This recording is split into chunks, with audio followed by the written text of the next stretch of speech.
Hey, everybody, and welcome to the 49th week of the Free Assange Online Vigil. My name is Andrew Smith, and I am joined today with my co-host, Steve Poikinen. And just to start off with the dates, today is day 3,471 since the illegal and arbitrary detention of Julian Assange began. It is day 425 since Julian was trafficked out of the Ecuadorian embassy to Belmarsh prison following a $4.2 billion IMF loan to Ecuador. It's been 90 days, or it is 90 days until the second round of the rendition hearing begins for Julian Assange's trial on April 7th. It is 1,102 days of incarceration for Reality Winner, and it is 88 days since the 10-year-long WikiLeaks grand jury ended and Chelsea Manning was set free. So I would like to thank everybody tonight for joining us. And how are you doing today, Steve? I'm all right, man. I just wrapped up an interview with Bruno Franco. He has a show called Frank Analysis, and he wanted me to come on to talk about Anonymous, which is funny to me because I haven't been patched in, you know. But I guess because X has been on my show and I just had Mark Lubers on over the weekend. And he thought I could answer some questions about Anonymous. So that was fun. And I'm looking forward to when that comes out. And when it does, you should go watch it. That's awesome. So one thing we have going on, we put out a GoFundMe to help us do the second round of the protests in DC come September. So far, we've raised about $800 plus the couple hundred we have in super chat donations from the last little while. So I just want to say thank you to everyone that donated there. And I'll drop that link in the chat. And if everybody could, please share this around. We have a lot of people that have donated and helped out already. But getting this link out and getting it circulated makes a big difference because there's a lot of times where maybe you can't donate, but sharing the link, someone else in your feed can. So just take a moment and put that out there for the world to see. Maybe there's some other people that we can pull into the protests and help them grow. I was just dropping the link in my chat too. Cool. But the other thing I'll put in there too is the action link. This week I'm still asking people to do street actions, but there is also contacts for Amnesty International listed in there, as well as the list for like the local chapters of Black Lives Matter and things like that too. So if you have a chance to read through there, maybe get involved in some local actions. If not, there is links for free Assange posters from us as well as from Bean, and just some simple printable PDFs to hang up if anyone wants to do that in solidarity with George Floyd. So we're going to jump straight into the news. Also, I'm getting a little bit of an echo. I'm not sure who that's from. Okay. I guess we'll go in order. So this first one we talked about a little bit last week, actually, or not last, well, I guess last week, but Saturday. And this is the UK labor movement now actually recognizing Julian Assange's situation. And it's something that got spearheaded by the Don't Extradite Assange campaign, but it's something else that continues to go on as the National Union of Journalists, I believe, over in the UK, has started organizing with the other labor unions throughout the United Kingdom in support of Julian. So they've been the National Union of Journalists has been a longtime supporter of Julian Assange, but this is the first time, I think, ever that I can remember at least, where organized labor actually started coming together in support of him. So, Andrew, if you could mute, please. I'm getting a hella echo. Let's just touch on the resolution notes from the National Union of Journalists. Number one, WikiLeaks founder Julian Assange is held in Belmarsh prison awaiting United States extradition proceedings, a process that can take many years. Two, if Assange is successfully prosecuted in the U.S., he faces 175 years in prison. Three, the extraterritorial application of the Espionage Act in the indictment of Assange criminalizes journalistic activities. In this case, activities carried out on UK soil by a non-US national in collaboration with numerous UK media, including The Guardian, Channel 4, and The Telegraph. Number four, the previous statements by the General Secretary of the NUJ, by the Australian Journalists Union, MEAA, and by the International Federation of Journalist Organizations have supported Assange.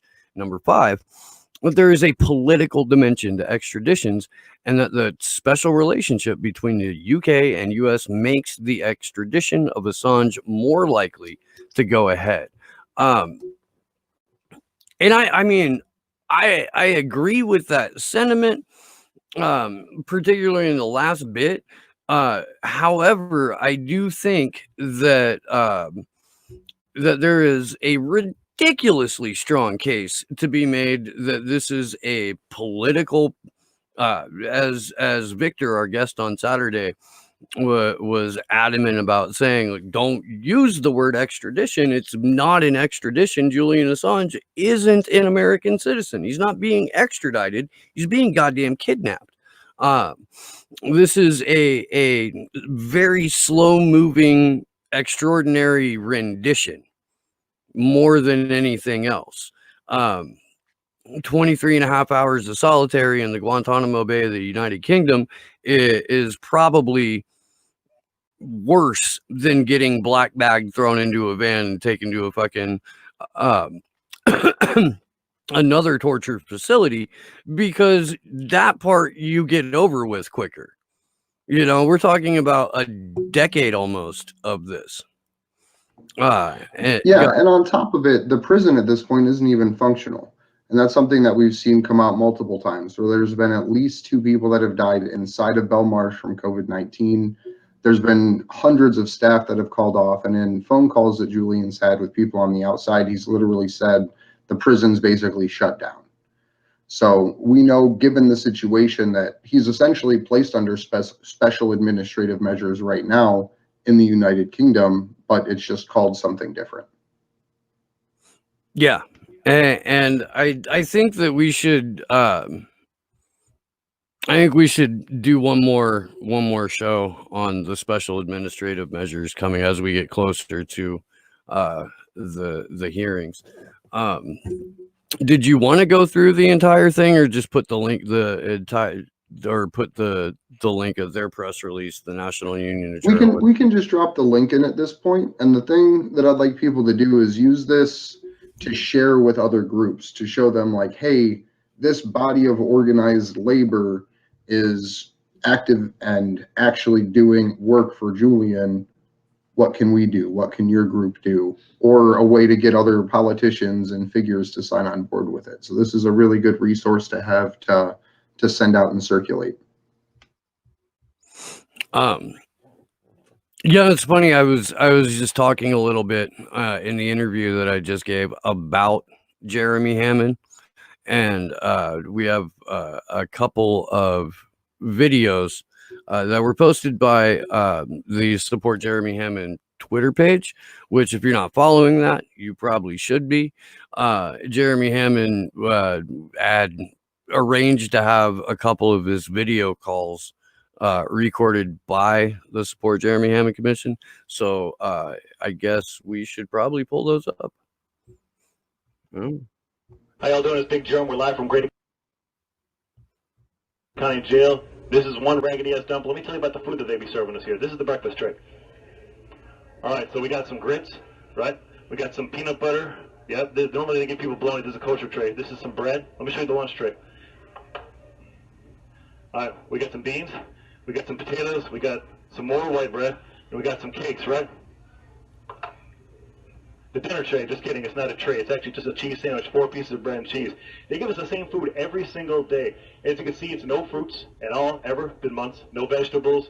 It's just carbs and carbs and carbs. You know, they treat us like animals here. I lost about 5 to 10 pounds, right? The commissary, it's all chips and candy. They don't sell any vitamins, nothing healthy. You know, it's been months. We had no fresh air, no sun, at a time when our immune system needs to be the strongest for the coronavirus. They're starving us. And basically, they just need to shut this whole place down. They can't be doing people like this. Like, as you see, we triple stacked in this thing, man. Let us go. Let us go. How y'all doing, this big germ?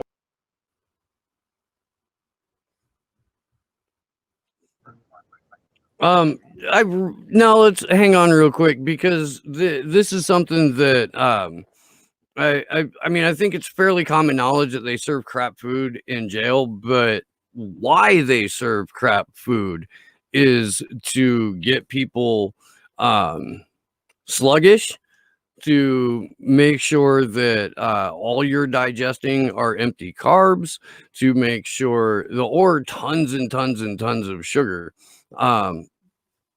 Yeah, it's a debilitative process.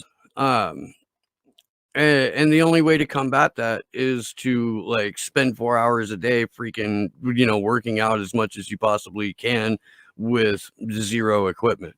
I've seen some really creative ways to lift weights in jail before. Filling up a water cooler, it's just weird, trash bags with water in it. Like, yeah. But no, he's absolutely right. The quote "raggedy ass dump" always makes me laugh. It just does every single time. And the whole thing, even with the commissary, where they give them absolutely nothing. It basically allows them to use those sugars and those carbs and that soda and the very few things they have access to as their form of escapism, to where they can basically get loaded up, get a sugar high on stuff called Foxy, which is basically just a drink you make in prison with Skittles and candy and then wander around. It's more or less a human zoo at that point, especially with them being locked in the cells 23 hours a day now, if not more. But yeah, if you want to go ahead and roll the second clip, please, Josh. Live from Grady County Jail, we're doing this little demonstration in solidarity with the folks on the streets of Minneapolis tearing shit up. You know, we come here to say we know what it's like to be oppressed and brutalized by these pigs, and it's about time people start standing up to them. You know what I'm saying? If we would be out there, we would. But in the meantime, we're holding this little demonstration to say, shut down Grady County Jail. We want to say, no justice, no peace, no racist police. No justice, no peace, no racist police. Man, they're doing it bad in here. They're treating us like animals. They give us bologna sandwiches every day. All lives matter. Black lives matter. All lives matter. Man, we all caught corona in this thing. Man, take a look what they do. Every day we get bologna sandwiches, man. They only got milk in this thing. We ain't got no sunlight, no fresh air, no recreation. Man, it's about, what we gotta do is we gotta free the people, man. We gotta free the people. We gotta stop these killer cops out there, man. We go out there, rats, you know. We got a swine flu problem out there. Pigs out of control. Yo, we live.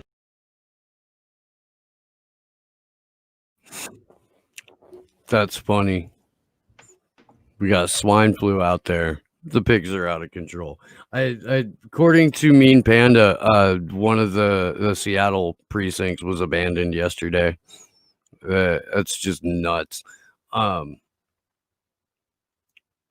We I'm should just maybe glad they can put out messages of solidarity, that they're actually allowed in prison still, Jeremy and the people around him, to know what is happening in the news. Because a lot of times they restrict access to information inside prison. So at least they get the very little bit that they have right now. Yeah, and I mean, you can draw inferences based off of the crap that you see in, print media or legacy or mainstream media. I think we should talk about like how organic. I mean, you went to the one in Cleveland. Like, how organic are these real? Like, is there a nefarious hand that is in play, Andrew? Or so it felt like security theater, so to speak. Like there were certain members of the police that would provoke responses, like the people shooting the gas grenades and the concussion grenades and all those kinds of things, the people with the paintball guns. Then there were the people with the boots in the crowd that were the ones picking up the grenades, throwing them back into the police, and then starting chants as they were cheering. So it felt, not that it wasn't a real issue, and the majority of people weren't there for real things, but in Cleveland it felt very controlled and contrived and like designed to make a photo op more than an impact. Because if you have a protest or a riot like that, that is a spontaneous outgrowth of an event. It doesn't happen just in front of one building. It happens across the city with different groups and different marches all coming together. So it just felt, I don't know, like puppeteered or contrived in a way. Yeah, I look, I want genuine change. I want a completely different system for I mean, I guess law enforcement. I've always thought, and I've told police officers this before, that we need cops to be more like the fire department, where the taxpayers will give you a building, you can park your cars in there, you can roll them out and wash them, in front of an audience, hold a few pancake breakfasts to get some new toys, you have a full fridge full of snacks, big screen TVs, and if we really, really need you, we'll call. But otherwise, stay the fuck in that building. And that, I mean, look, as long as you had some sort of recourse for habitual cop callers that waste time and resources, that'd be a lot better than an organization that has its roots in slave patrols that is so heavily fucking militarized, it looks like goddamn RoboCop when they roll out. We've got completely unmarked uniforms. We've got no idea, at least in DC, who's out there in full battle gear with nary a patch or name or label on them. There are protesters that are being thrown into unmarked vehicles and taken away. Nobody knows where the fuck they went. They're just gone. We because Mean Panda told us, like, at least last week in Seattle, they weren't giving people that had been locked up during the protests access to a phone call or a lawyer. None of that shit. All communication had been cut off. I guess the draconian measures that have been taken are entirely expected, but that's because the Democrats in the mid-90s joined with the Republicans to make the US the largest fucking prison system on the planet.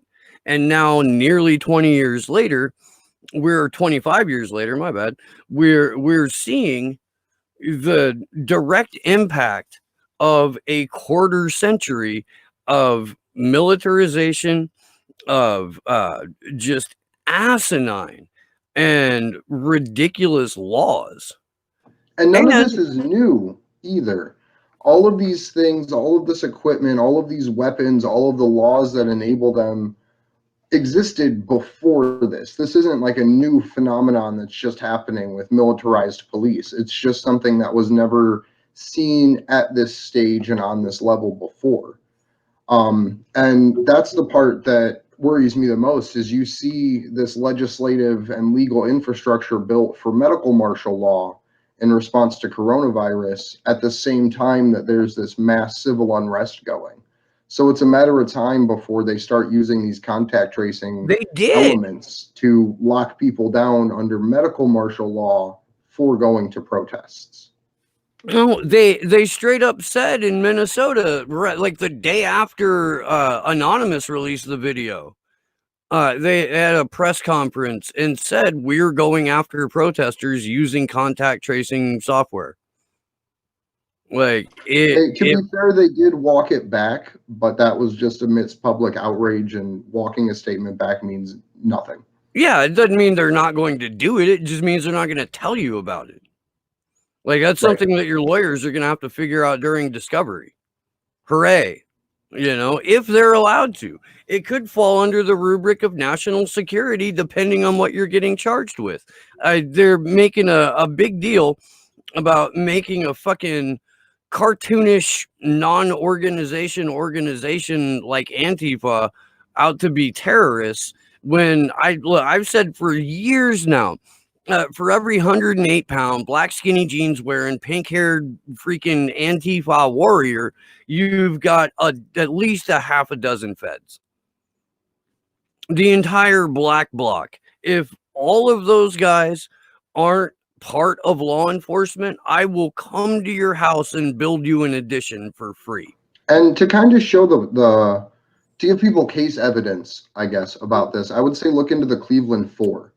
They were a group of organizers and activists in the Cleveland area during the Occupy times that got literally entrapped by an FBI agent and a turncoat informant to put bombs on different locations. Everything was provided, including plans, materials, logistics, travel, by the FBI agent.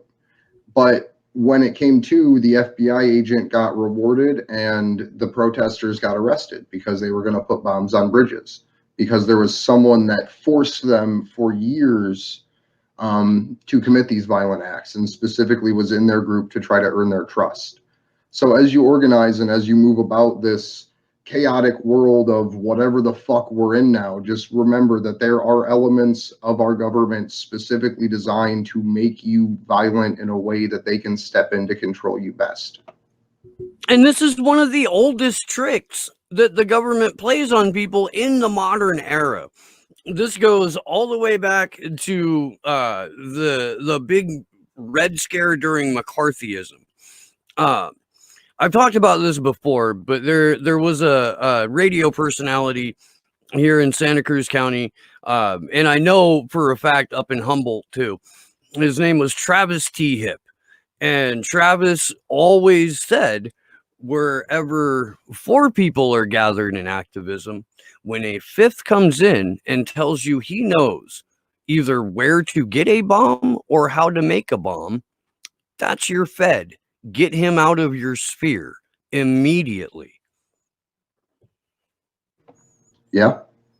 That's literally the best way to tell. They'll talk about doxing. They'll literally use terms like violence for political reasons and shit like that. So be careful, because those people are there. Learn to identify them and be able to find a way to isolate them from the group, because ultimately they'll try to create an air of drama and importance around themselves if they're put in a situation like that. Yeah, where they get called out for being what they are. A great way to study up on that is to go and watch Susie Dawson's 1 versus 5 Eye series. They went through J-Trig, which is based in the UK, but there's similar agencies that operate the exact same way. Go read the Global Intelligence Files. Read the Stratfor hacks. They give you an illuminating picture on how private spooks operate.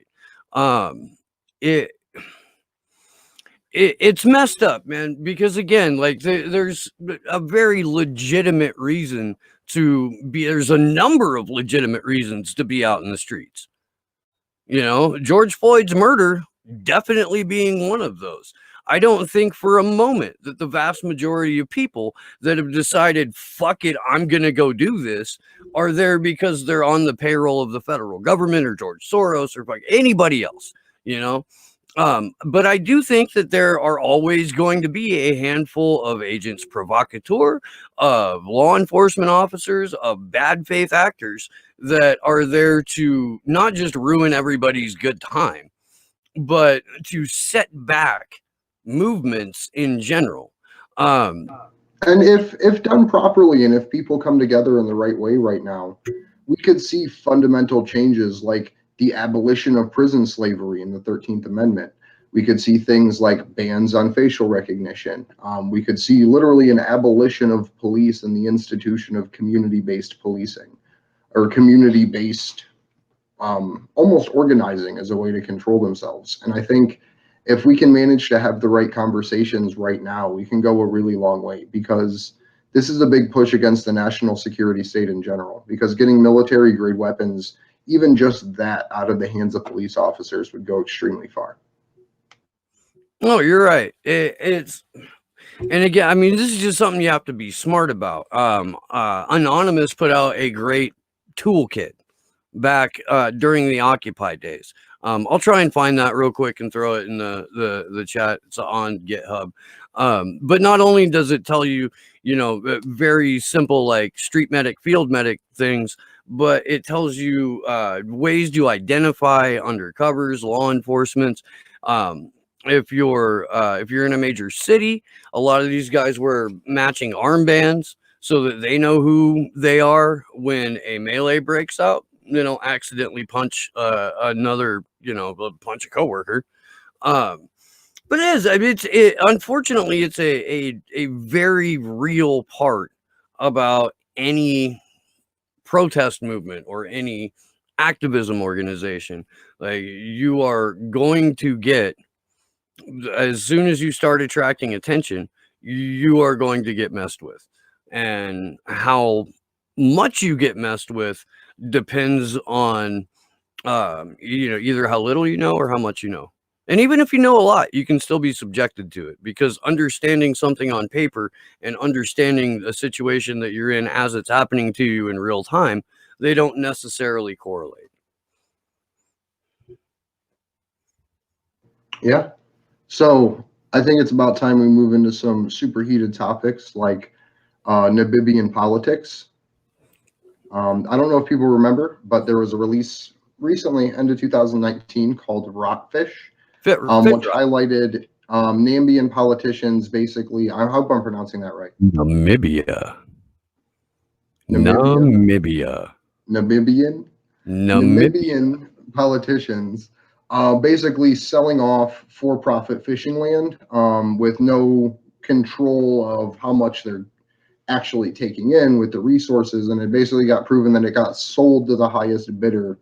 Basically, the person that provided the best bribes essentially got the contract for this, and this was some pushback that happened inside of the Namibian Congress. Okay, and then I have a question in my chat that I would like to address. 4 billion. The opposition lawmakers particularly took issue with the president using the phrase so-called when referring to the fish rod corruption scandal involving former cabinet ministers. You may recall that long before the so-called fish rod expose, during the February 2018, I requested several cabinet ministers.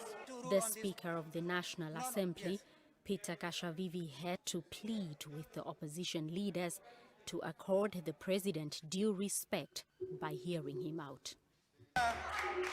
Order, honorable members, those of you who feel we cannot continue to listen, please leave the hall. Leave the chamber. Yes. I think that is the best. No, honestly. No, I think that is the best we can do. If you cannot continue to listen, you are continuously interrupting, then I think you should leave the, no. I think, no. Please, honorable member, for God's sake, let's have some order. Now.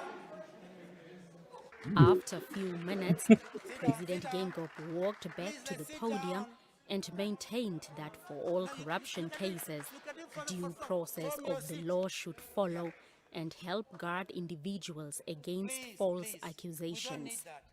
The decision, since we were out, to cancel awarding of the Hosea Kutako International Airport operating tender, which was inflated from corruption, from 3 billion to 7 billion Namibian dollars.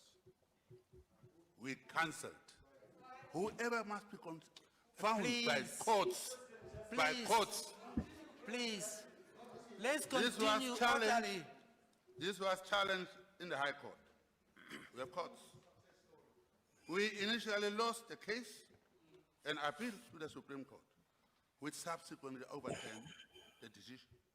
By that, we saved this country $4 billion. Share the He also concerns dismissed the our allegations learners, that there is a lack of students and political youth will to fight whose corruption, academic year has been reiterating Let's that order. government's quest The to point root I'm out making is this. corruption and improve governance has helped Namibia Now wait being for the ranked light. fourth on the continent, ahead of South Africa and Botswana by corruption watchdogs. Blanche Goreses, NBC News. Even to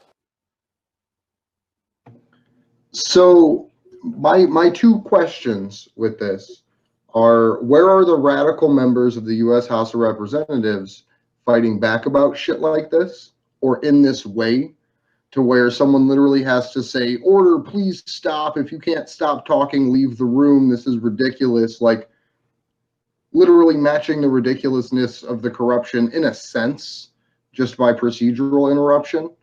But the other point is, this is watching the world change based on a WikiLeaks disclosure. This is, even if it seems distant and abstract and just strange, this is the impact that real journalism does.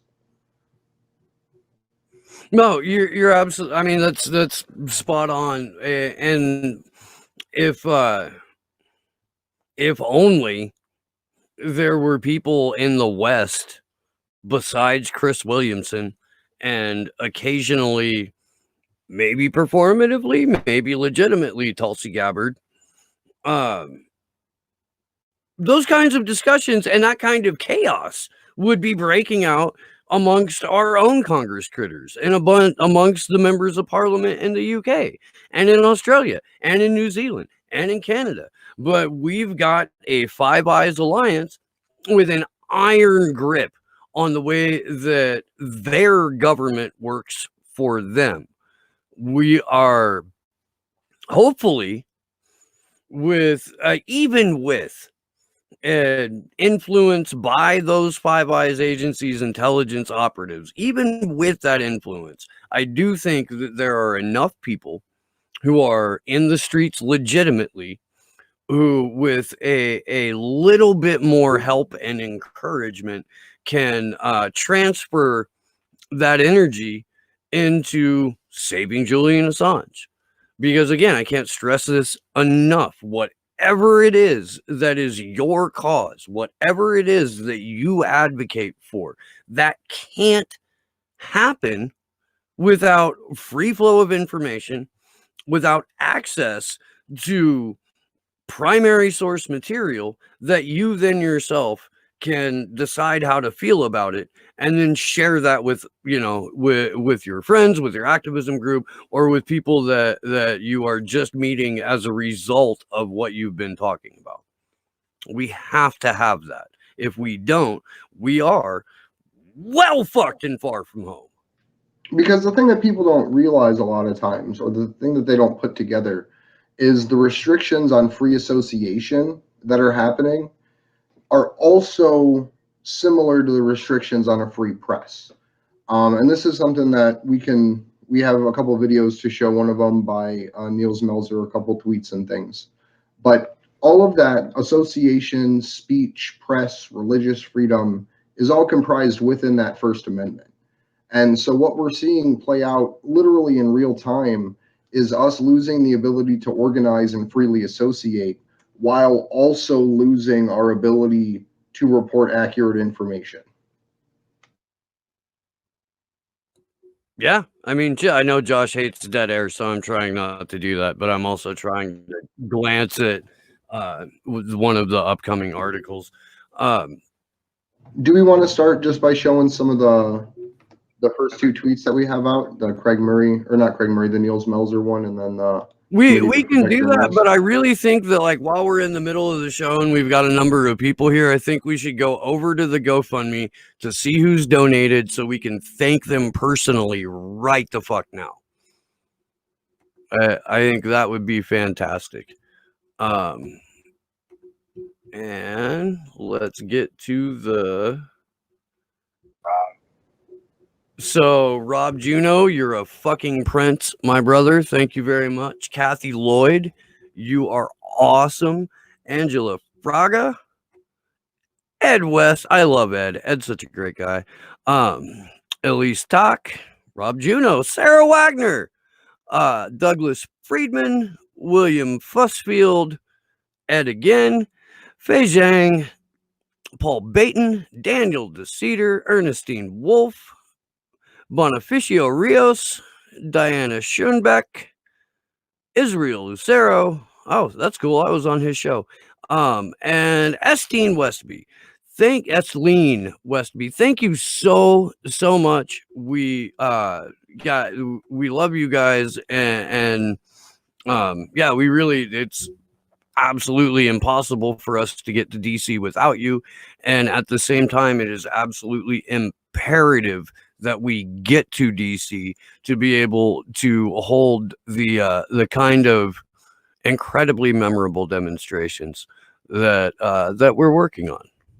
So thank you guys again very, very much. Bottom of my heart, I'm humbled and blown away, and so very appreciative.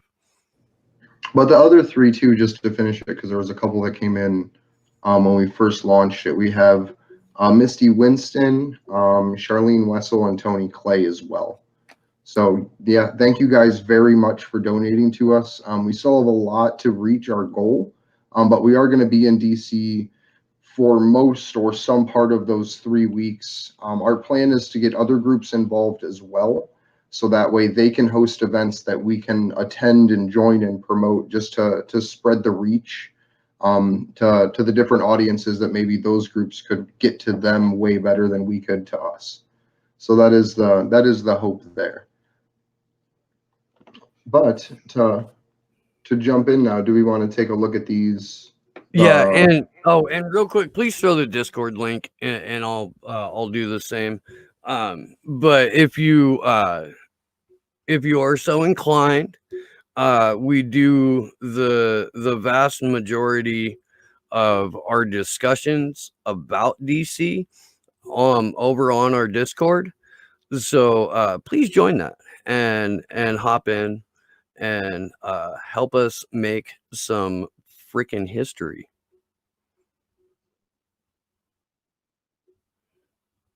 Yeah, we can get into the video now.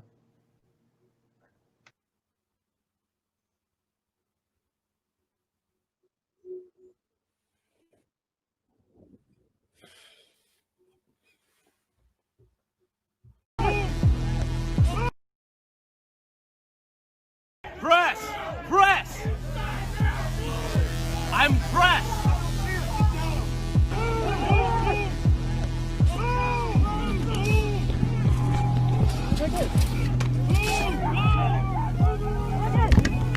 Exactly what it looks like. We're just staying safely. Oh. Whoa!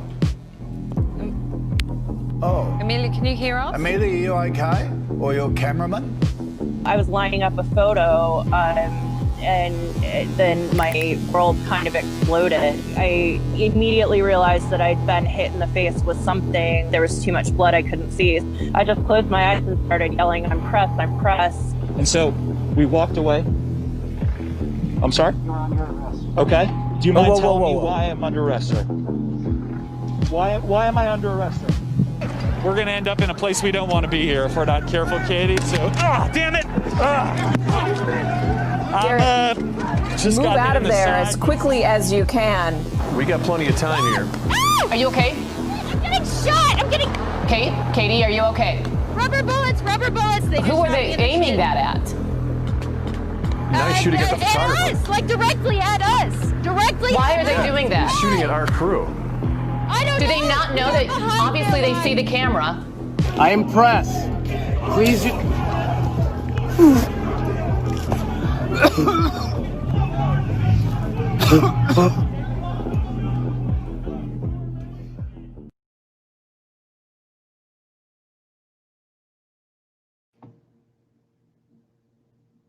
So that's a direct assault on journalism that's happening literally in our streets right now. And to be perfectly frank, it's not anything new where police go after reporters. A lot of times at protests, you don't have major news coverage or even local media coverage. It's independent journalists, it's reporters from like Sputnik or RT or Ripley that are there doing reporting, and this is commonplace. And so I appreciate everyone that's speaking up about it and calling out what's happening now, but it also has to be recognized that this is not a new phenomenon with the police assaulting journalists. They've just expanded the sphere of journalists that they're willing to shoot at. I mean, we told you guys that it was going to be open season on journalists. We've discussed this a number of times here on the Vigil, as well as on Slow News Day. The fact that Julian Assange was able to be sold to the UK by a $4.2 billion IMF loan to Ecuador that caused almost immediate riots in that country.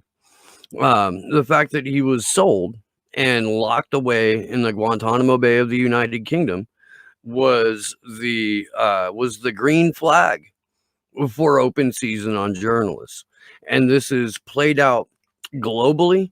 It's just now starting to resonate in the consciousness of the American public. Hey, they're doing reporters wrong.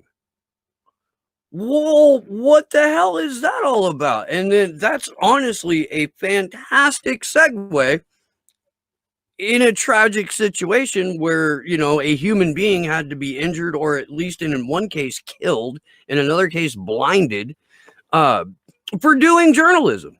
That's a great way, in a tragic fashion, to talk to people about Julian Assange. I gotta walk this back. I gotta walk backwards a little bit. There was a specific question in my chat from Joy Wilder, and can anyone shed some light on the police shooting by a group amassing weapons in Ben Lomond and on Jameson Creek? What's the word on the street? So real quick, Saturday, on a road that one of my best friends in the world lives on, there were two guys, one active duty Air Force who had stockpiled a bunch of homemade IEDs and a fuck ton of weapons in this white van. Just a few days before, they think the same white van was seen fleeing the scene in Oakland from where another cop was shot. What happened was somebody looked in the van. I was parked on Alba Road, Joy, not Jameson Creek, although they do kind of connect if you take Empire Grade and go all the way up and around. This is real inside baseball right now. Spotted the van on Alba, saw that it had a crap ton of weapons in it, called the sheriffs. Sheriffs come out. Homeboy that's active duty military unloads on the dude with a shotgun after ramming his vehicle, and then goes and steals another car. His partner steals a different car. They take off. There were 3 locals here who managed to disarm and tackle and hold the dude who was active duty Air Force. I believe both of the people are now arrested. One cop dead, one cop shot. And this is supposed to be an act of retaliation against the police that was going to get spun as Antifa. That's no longer the case because they didn't make it out of Santa Cruz County to a larger protest event to where they could do more harm to more people. But that's I just want to say that person's fucking insane. The person that's literally going around indiscriminately killing other poor and working people is fucking stupid. I just wanted to throw that out there. You can continue, Steve. So I was actually driving right by the road when the second round of sheriffs showed up. In the span of me going from Ben Lomond, California, which is a town with like 1.5 stoplights, to Capitola in Santa Cruz, right outside Santa Cruz, beach town, whatever. In that amount of time, 40 minutes max, I saw no less than 120 cop cars. They had cops down from San Francisco up from Monterey, Watsonville, SWAT, bomb squad, MRAPs, like everything they threw at this. And the weird, like, I don't know, it's not a positive, but it is an unexpected bonus, is that I got to see every goddamn undercover cop car on the road, not just in my county, but in like the next 3 neighboring counties. I now know what those undercover cars look like. It's fucking like, but my kid was with me and he was counting them. He lost count at like 108. Got distracted. Just a ton of police. And I don't know, who knows if they had friends or not. I don't. It was fucking crazy though. Oh, I'm getting yelled at for where is the GoFundMe. I'll throw that link in the chat right now. Sorry. I had already put it in the Action for Assange chat too. But to hop back into it, could you pull up the thread by U.S. Press Freedom Tracker, Josh?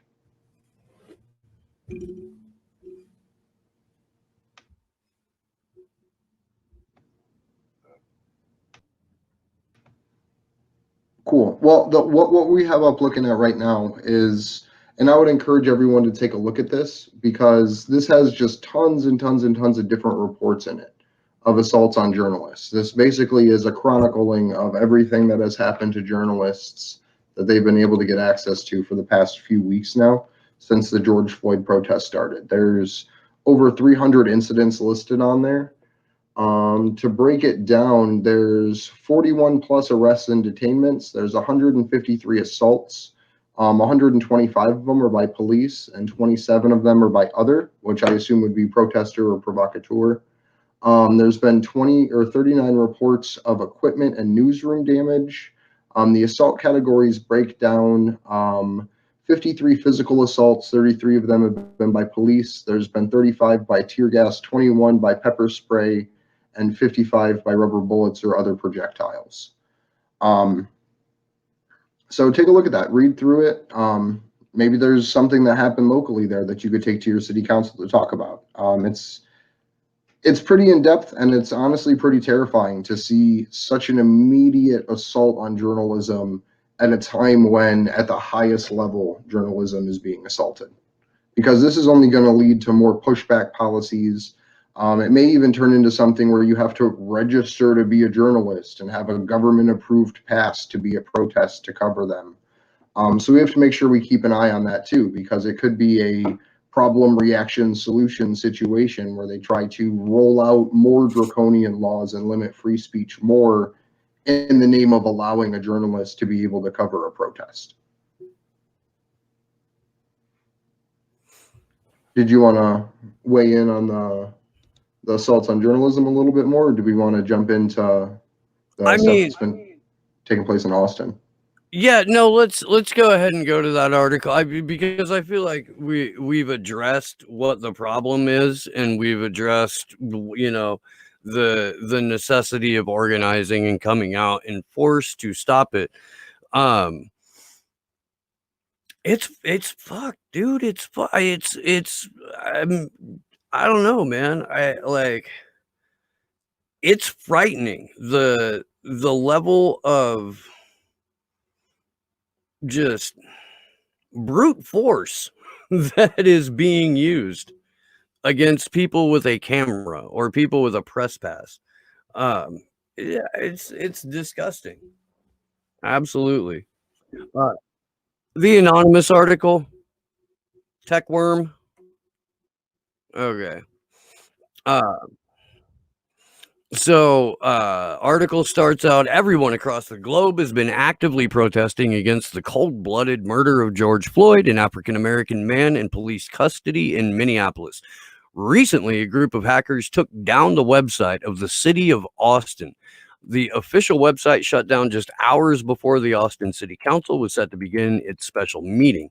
The purpose of this meeting was to address the protests of the Austin Police Department's response.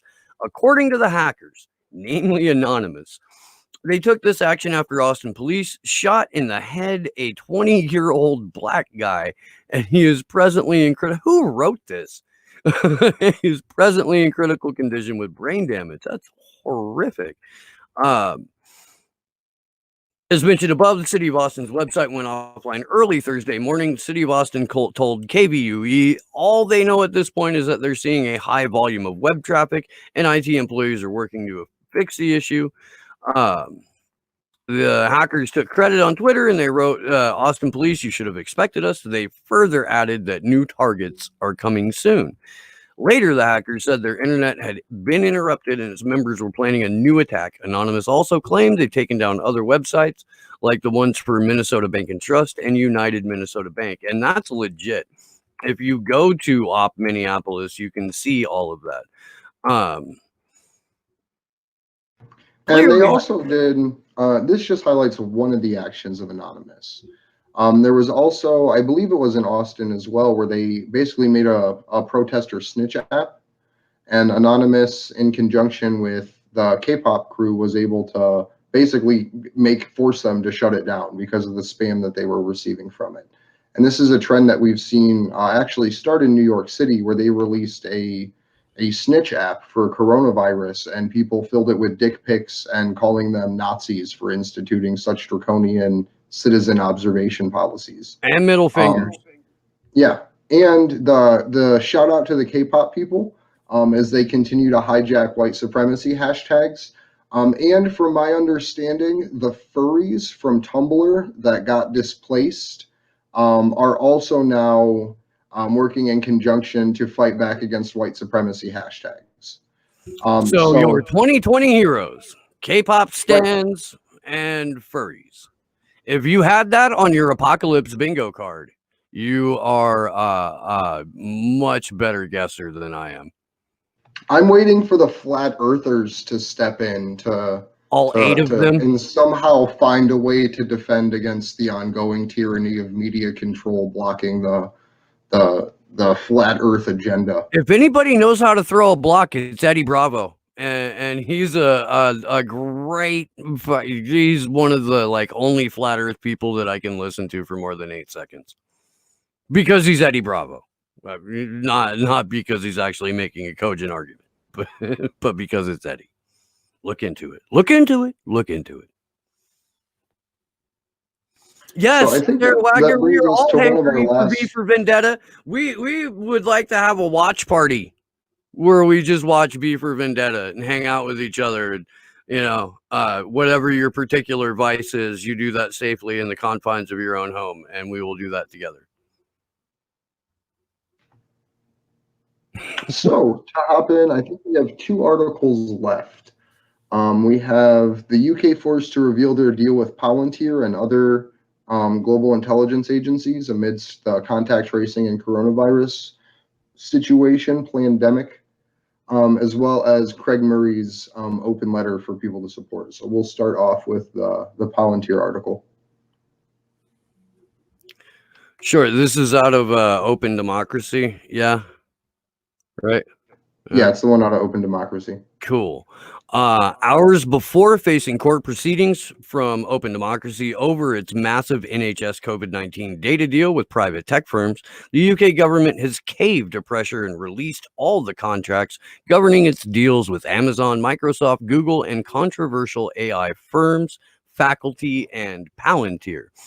The contracts released to Open Democracy and tech justice firm Foxglove today reveal details of what has been described as an unprecedented transfer of personal health information of millions of NHS users to these private tech firms. Significantly, the contracts reveal that the Dominic Cummings-linked firm Faculty is being paid more than £1 million to provide AI services for the NHS.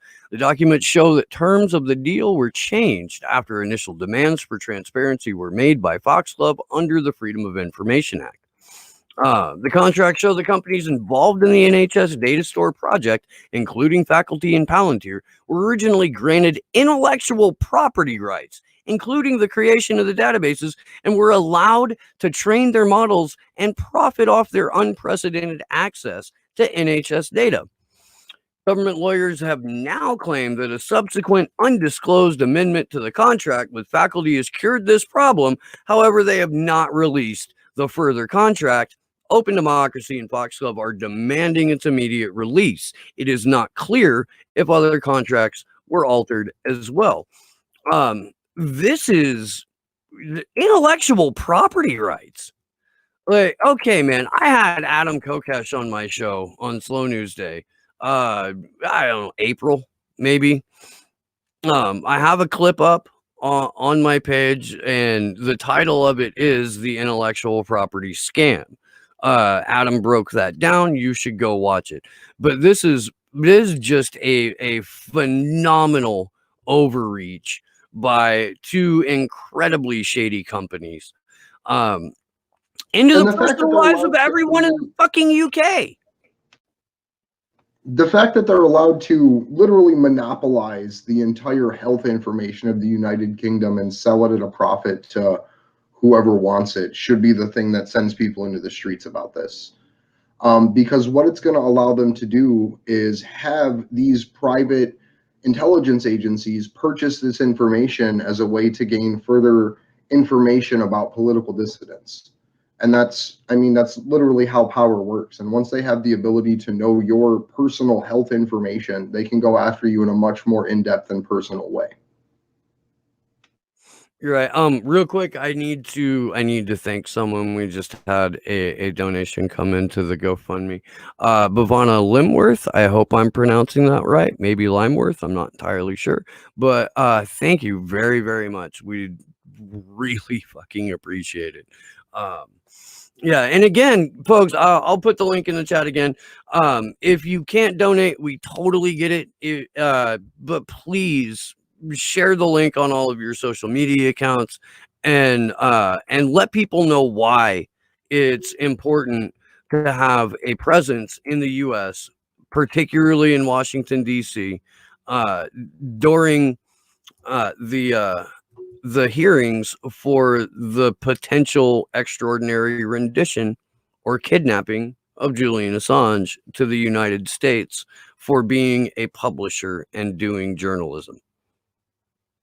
And just because I like that term rendition, just to define it for people, if you Google it, they'll give you options on how the word is used. And in the political sense, what a rendition is a basically a fabricated legal proceeding to allow the removal of a person from one country to another to allow them to be interrogated under less laws. So basically moving political prisoners from one place to the other so that way they can be tortured more. And I think that fits this situation absolutely perfectly. Yeah. Yeah. The exact same things that we've been doing overseas, mostly to brown people, because that's how the U.S. rolls, are now happening to journalists, multi-award-winning journalists, for publishing war crimes. And just as an example of that, it kind of is a good segue into our final little talking piece here, which is the situation revolving around Craig Murray.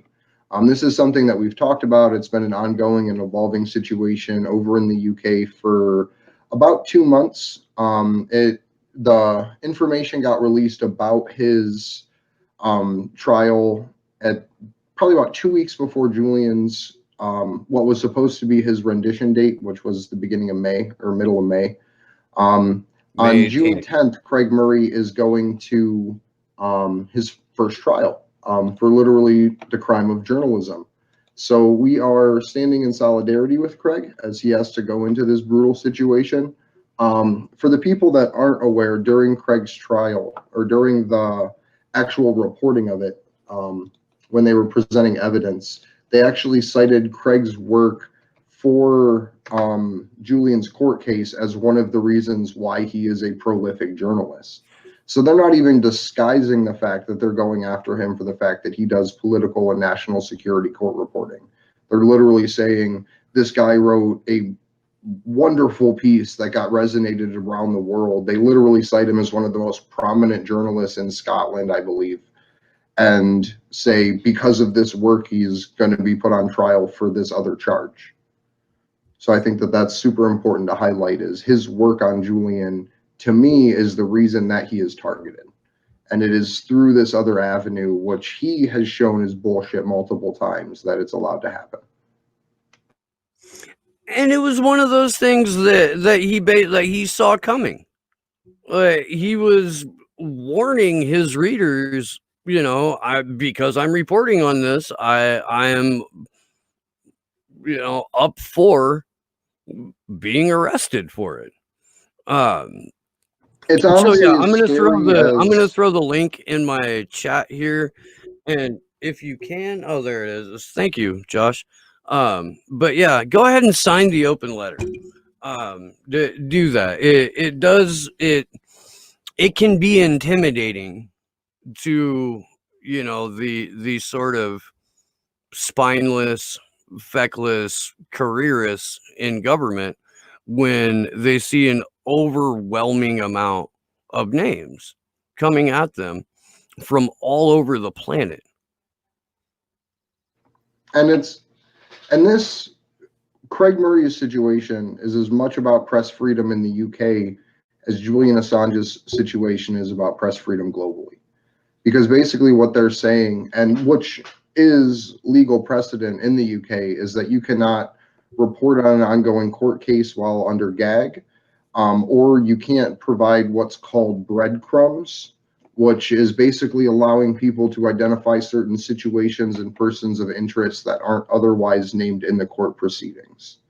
So those, and I believe all of that gets put into a contempt of court charge for violating the court reporting laws.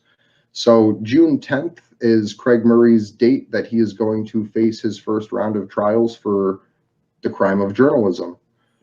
So share that, stand in solidarity with him, try to get other people to support him, because it's pivotal. If we can't have Craig Murray at Julian's court case covering it as well as he did last time, we're going to lose a big player in the game of actually proliferating information about Julian Assange. 100%. Keen James in the chat. V for Vendetta is happening in America right now, almost like the movie is about 2020. Bro, I said it back in February. Well, maybe like the first week of March. That we're living the real-time prequel to V for Vendetta. And look, man, I wouldn't even call it the prequel. I would literally call it the entire movie at one time. Like, we're literally at the point now in the film where all that has to happen is the little white girl gets shot and the entire country stands up and protests and waits to see the police's order if they're going to kill them or not.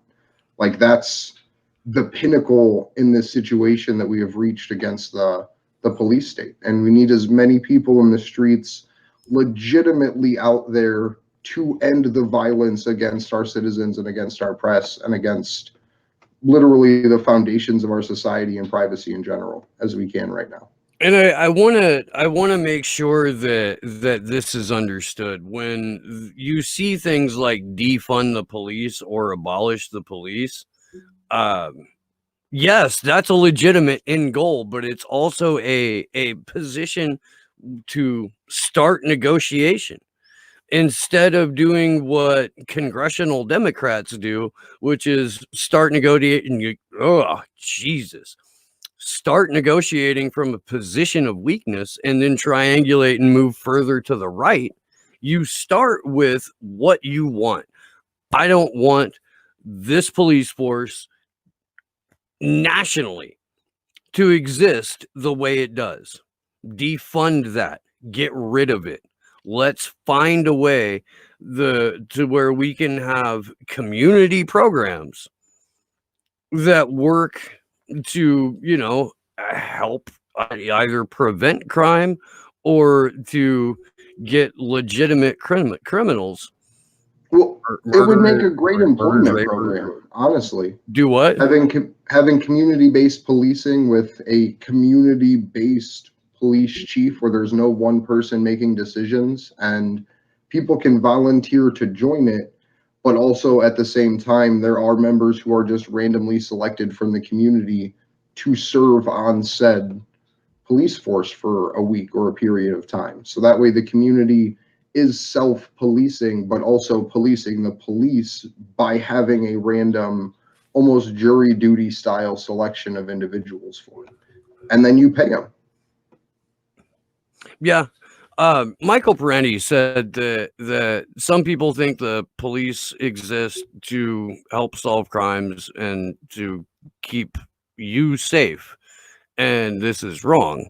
The police exist to protect private property and to enforce laws without considering the implications of those laws. And that's where we're at. I mean, the modern day police department has its roots in slave patrol. We've militarized them heavily.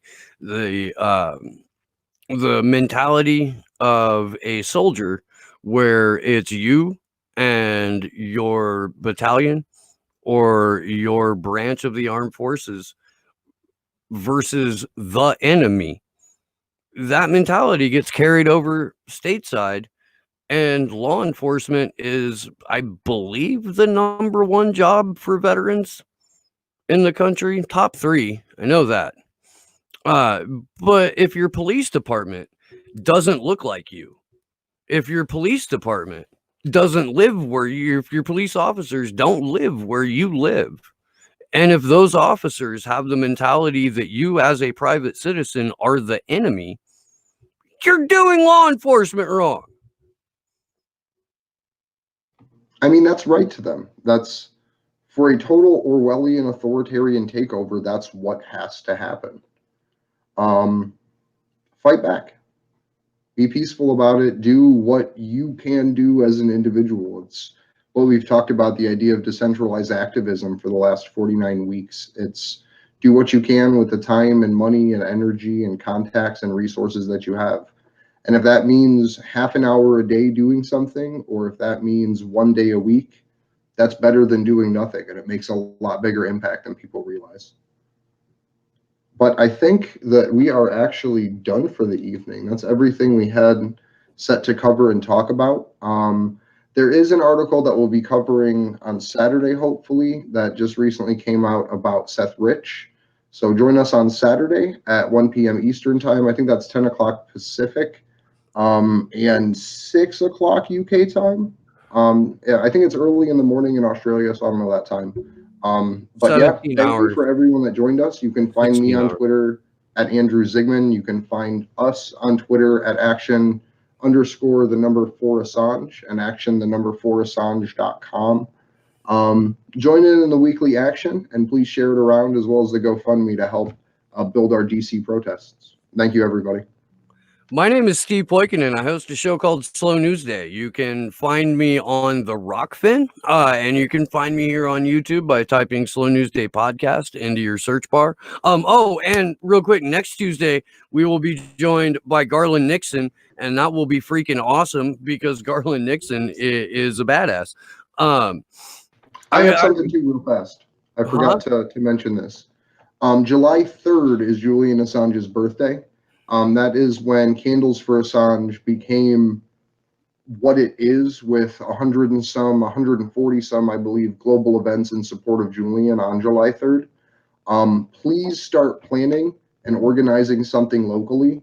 Last year, Taylor and I took a bunch of bottles of water and a Julian Assange birthday cake to a 4th of July celebration. Find something and start planning ahead right now, because this is a great way to kick off your community organizing in support of journalism. Sorry.